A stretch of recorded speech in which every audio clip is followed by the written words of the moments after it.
Benjamin Netanyahu के खिलाफ फतवा जारी किया है। फतवे में ट्रंप और नेतन्याहू को ईरान और अल्लाह का दुश्मन बताया गया है और उन्हें नेस्त नाबूद करने की धमकी भी दी गई है। फतवे में कहा गया है कि ईरान के सुप्रीम लीडर आयतुल्लाह खामेनेई को धमकी देने या उनकी हत्या की कोशिश करने वालों को अल्लाह के प्रकोप का सामना करना पड़ेगा।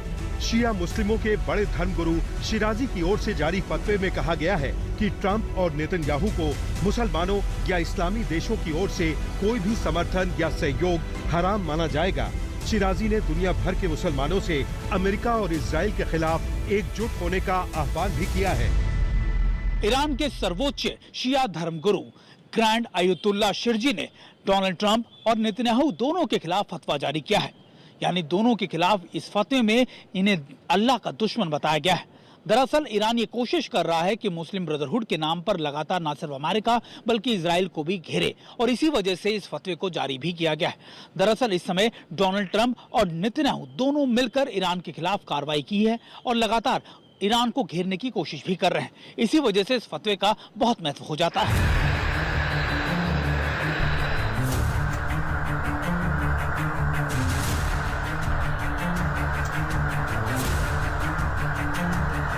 दरअसल जंग के दौरान इजराइल और अमेरिका ने ईरान के परमाणु ठिकानों पर बम बरसाए थे।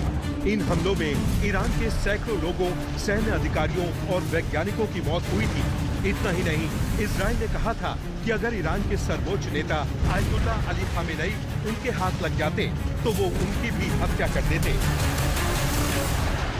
למה לא חיסלנו את חמינאי? אם הוא היה על הכוונת, היינו מורידים אותו. אם הוא היה על הכוונת, היינו מורידים אותו? זו החלטה שהתקבלה בקבינט הישראלי? זו הייתה המדיניות. ולא הייתה הזדמנות מבצעית פשוט? פשוט לא הייתה הזדמנות מבצעית? לא. לא הייתה. הוא עדיין בן מוות? עוד פעם, יש הבדל לפני הפסקת אש, אחרי הפסקת אש. בתוך המבצע היינו מורידים אותו. האיש הזה עשרות שנים. חיפשנו להוריד אותו, או שאם הוא היה נקרא... חיפשנו מאוד. האיש הזה... जंग के दौरान कई दिन तक खामेनेई के अंडरग्राउंड होने की खबरें आ रही थी, जिसके बाद खामेनेई ने वीडियो संदेश जारी कर इजराइल को सबक सिखाने की बात दोहराई थी।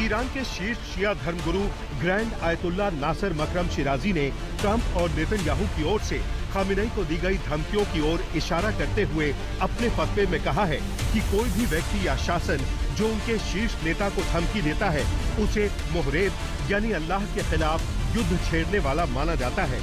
ईरानी कानून के तहत मुहरेब के रूप में पहचाने जाने वाले लोगों को फांसी तक दी जा सकती है।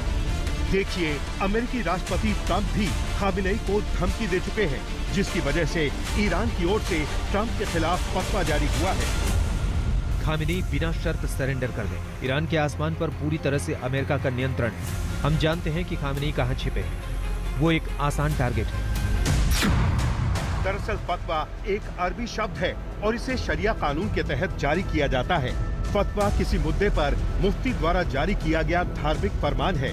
फतवे को कोई मौलाना या मौलवी नहीं जारी कर सकता है।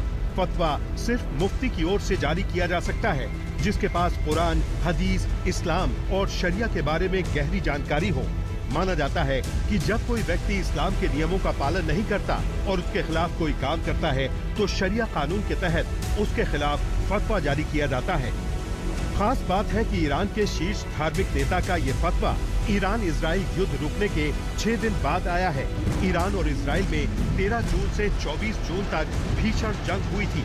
ये लड़ाई 13 जून को इजराइल की ईरान में बमबारी के साथ शुरू हुई थी, जिसमें कई ईरानी सैन्य कमांडर और उसके परमाणु वैज्ञानिक मारे गए। इसके बाद ईरान ने भी इजरायली शहरों पर बैलिस्टिक मिसाइल से हमला कर दिया था। दरअसल ईरान और इजराइल के बीच दशकों से तनाव बरकरार है। ईरान का परमाणु कार्यक्रम और कई दूसरे मुद्दों को लेकर दोनों देशों में तनातनी रही है। आज तक ब्यूरो।